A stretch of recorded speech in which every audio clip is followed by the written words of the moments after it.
Welcome to Legacy and Leadership. I'm David McKean. Join me as we talk to leaders in their field regarding their thoughts on leaving a legacy and impact in their families and in their community. Welcome to Legacy and Leadership. I'm David McKean, and I am thrilled to have Aryne Hudson here today, who is going to join us and give her thoughts on leadership in the community. Aryne is a litigation attorney here in Mobile for Phelps Dunbar, where she represents clients in complex tort, commercial, employment, and defamation matters.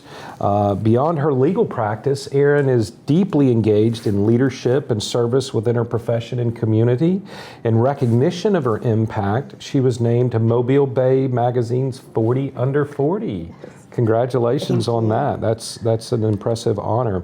Aryne is a native of Mobile, and her path into the legal profession was shaped early by curiosity, discipline, and a strong foundation of values instilled by her family. That's fantastic. I can't wait to hear more about that. She earned her law degree from the University of Alabama School of Law, where she competed on a trial advocacy team and in national competitions there. Beyond her work in the courtroom, Aryne approaches leadership not as a title, but as a daily practice. And we're really going to dive into that, whether mentoring, collaborating, or advocating. So thank you so much for joining us, Aryne. We're very happy to have you a part of our podcast today. Thank you for having me. I'm looking forward to it. Fantastic. So I'd love to just start a little from the beginning. Your bio says that you're a native of Mobile. Yes. What was it like for you growing up in Mobile? Probably the same that any native Mobilian would say. Seafood, Mardi Gras.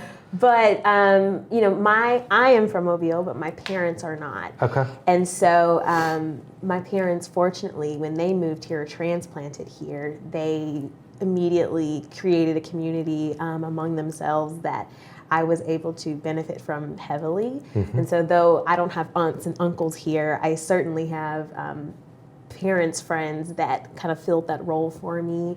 And I have childhood friends. I went to Davidson High School, went to Phillips Middle School. Yeah. And so I had a really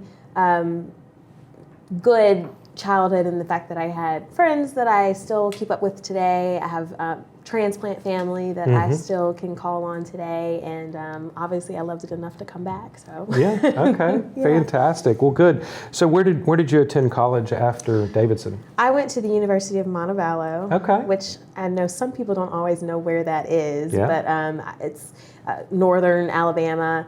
And then I went on to Alabama for law school. Okay, fantastic. What drove you into law?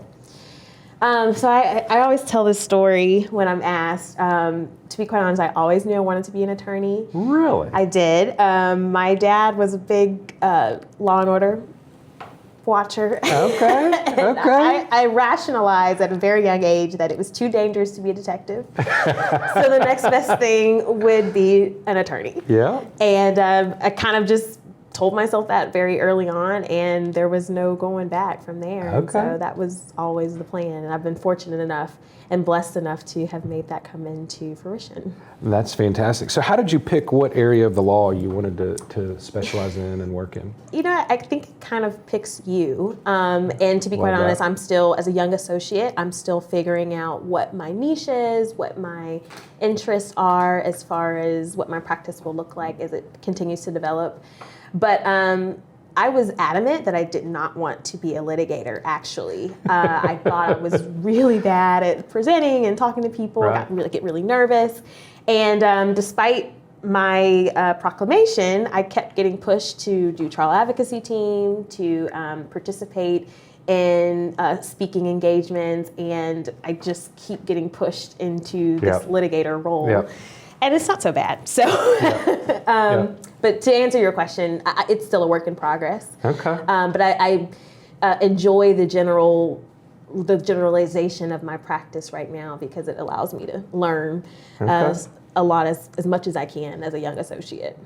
It's funny how things like that turn out. I don't know about you, but when I say I'm never going to, I almost feel like God is up there laughing at me because then I end up doing exactly what you What is just the alluded saying? to. We plan and God laughs. That's exactly right. That's Yeah. exactly right. So, well, that's fantastic. So, growing up, did you particularly participate in any extracurricular activities outside of school? I did. My parents, especially my dad, are really big in being involved in the community, and so that was instilled in me early on. I was a participant. My mother was a member of Jack and Jill, the Mobile chapter. Okay. And so through that organization, I had the opportunity to do a lot of different volunteering, community service activities. And then, what else? I think I was, because of my parents' role in the community and their appreciation for community impact, I was placed in spaces where, like, this is what you're needing to do as far as, like, serving the community, becoming a meaningful member of the community. I think I participated in Youth Leadership Mobile way back when. It feels forever ago. And so just these types of organizations that helped put me in spaces with other peers, other students that I didn't necessarily go to school with, but were like-minded and really just valued community involvement and impact. What was that like for you? Was it natural? Was it something that you were afraid of at first, or? I don't know that I would say it was natural. I was not afraid of it. I think it was an expectation for me, being my parents who they were. There was just no. I don't think I knew anything different. Right. So no, I was not fearful of those spaces. I was fortunate enough to just have been put in those spaces early on that they became my natural habitat, I guess you would say. Environment. That's great. That's great. When do you feel that leadership first began to shape and impact your life personally as a child or teenager growing up? Definitely as a child. I think about, again, the people in my life who were impactful and who were mentors and helped me get to where I am today and continue to help me today.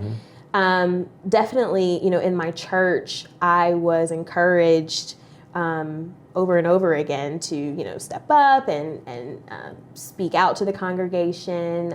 I was encouraged early on to not be fearful of having a voice and believing that I had something to say and having the tools to say it. And so I don't know that I knew I was being formed into the little leader that maybe some people would say I am today. It's funny, I don't necessarily know that I would consider myself a leader. I'm still very much, a follower and learning,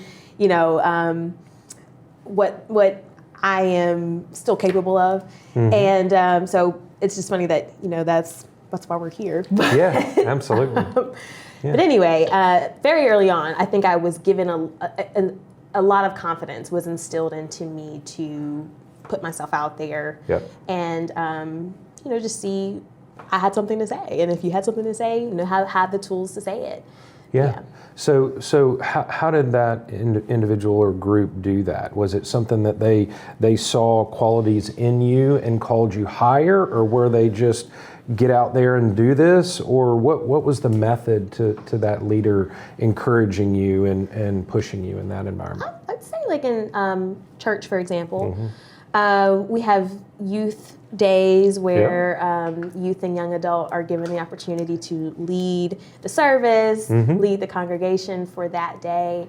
And I'd say that those days and those were opportunities created to push the youth and the children forward. Right. And so on certain occasions like that, you were encouraged to say the scripture or say the prayer for that day or even give the sermon for that day. And so as I got older, I maybe gave the prayer one year and then maybe sang a song another year. And then eventually I remember as a high school student being asked to give the word for the day. And I was so nervous because again, you think, especially as a child, as a teenager, what do I have to say? Teenager who's still, walking in faith, learning to walk in faith and understanding, still cultivating their relationship with God.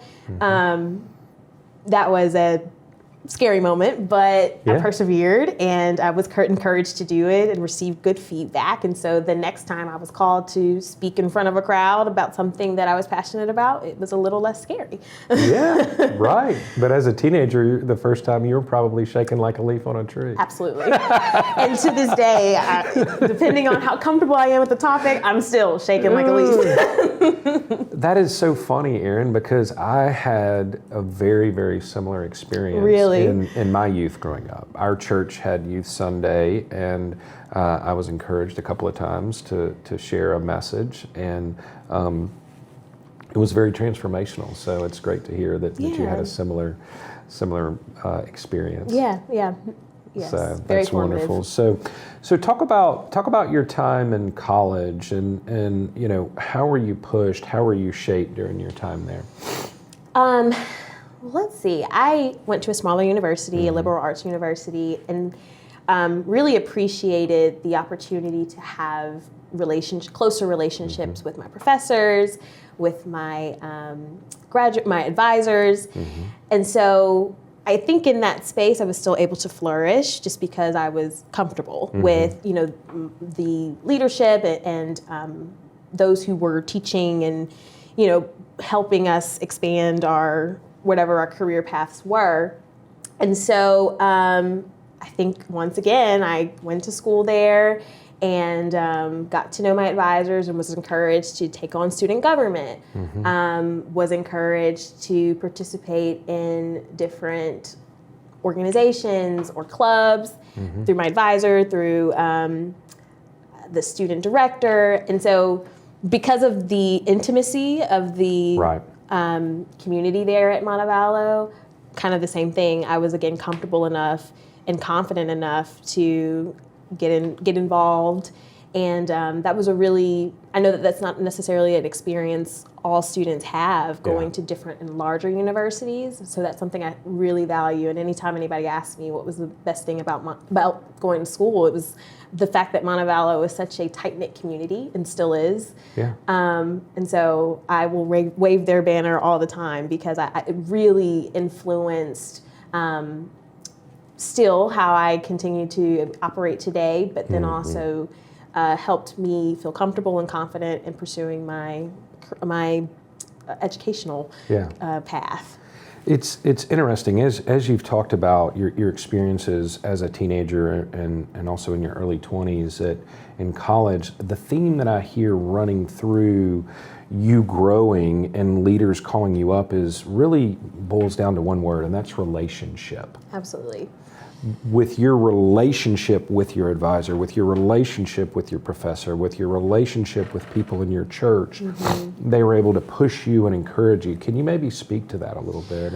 Well, yes, I think you kind of hit the nail right on the head. I don't think I would have even known about half of the opportunities that I was able to benefit from, but for those relationships. And so having people who were in a leadership position already or impactful in our community able to reach back and instill confidence in me, it was really important, and something that I guess as a young adult now, something that I try and instill and practice daily. I think it's really valuable, and I recognize the value in it because I benefited from it so much.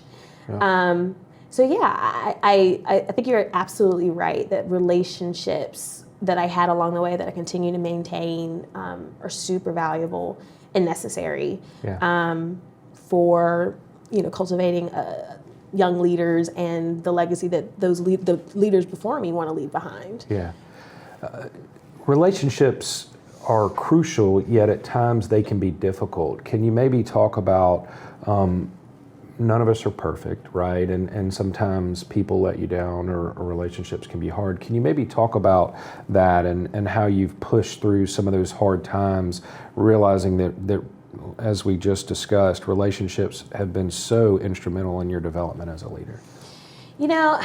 I don't want to sound super optimistic and naive, but I really did not experience relationships where I think you said where I was let down. People let you down. I am very blessed and lucky with the people that are in my life who continue to pour into me. I can't say that there was ever a relationship that I did not feel and still feel that I benefit from. Great.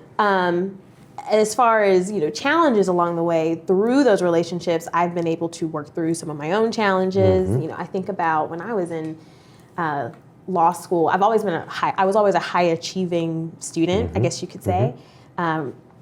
Elementary school, middle school, high school, and then on into even college.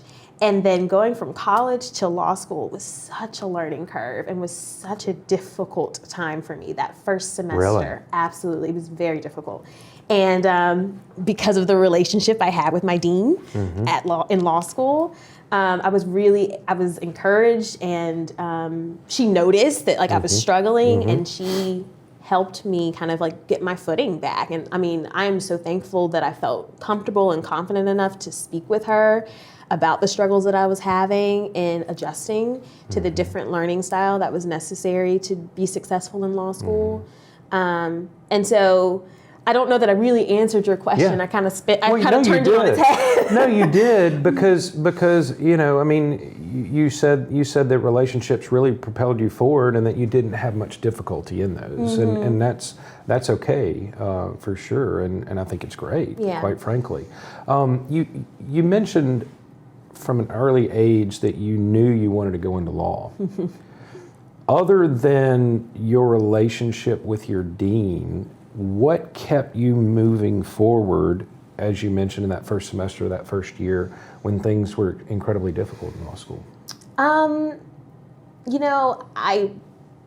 type A. I think a lot of attorneys are. And so the idea of failure was really scary to me. Right. And I think that maybe leaders, there's some humbleness that's involved, and there's humility that's involved. There's some anxiety that's involved with, believing that you belong in the spaces that you're in. And I think there was some part of me that was continuing to try and prove that to myself. I was I kind of knew that I was worthy of being in the space of law school and being successful. I think I felt like I knew that, and having difficulty definitely, wavered that for me a little bit. But I had to, or I think it was important to me still, even though I was struggling so much, it was still important to me. And my parents, I was very vocal to them about hey, this is scary. And I don't know that I really belong here. And my mom especially, she has shaped me in ways I can't really even appropriately say, but she was just why do you think you don't belong there? You belong there. Yeah. So let's have this little pity session, powwow, and then what are the tools that we need to do to move forward? And I was also very lucky because my mom is in higher education. She's faculty over at South Alabama, and so she brought a unique perspective. I know that there are resources for you. Right. You need to go and find them if this is what you want to do. And that's always been kind of the foundation for my relationship with my parents. Super supportive. Yeah. If that's what you want to do, okay. Right. How are you going to do it? Right. That's a dynamic of our relationship that we maintain to this day, and it's been beneficial for me. Yeah, and I want to hone in on that a second, because I think it's so important to remind our audience the influence and the role that we as parents hold with our kids. Absolutely. Right? And especially in the younger years, you get so caught up in the day-to-day. What do they say? The days are long and the years are short, right? Of diapers and walking and sleeping and all the basic things. And then, but we as parents are really called to lead our children forward, and that's what you just described with your mother. Yes. I won the lottery on parents, for sure. That's great. And I hope they'd say the same about me. That's great. As their daughter. Yeah. But you're absolutely right, and I know for a fact, 100%, I would not be in the space. I would not be where I am today without having the parents that I had. Super blessed, super fortunate. Absolutely. That's fantastic. Hey, if you like this episode, please stop right now and share it with a friend so they too can benefit from it. Please join us in a couple of weeks as we drop the second part of this episode. I promise you won't want to miss it.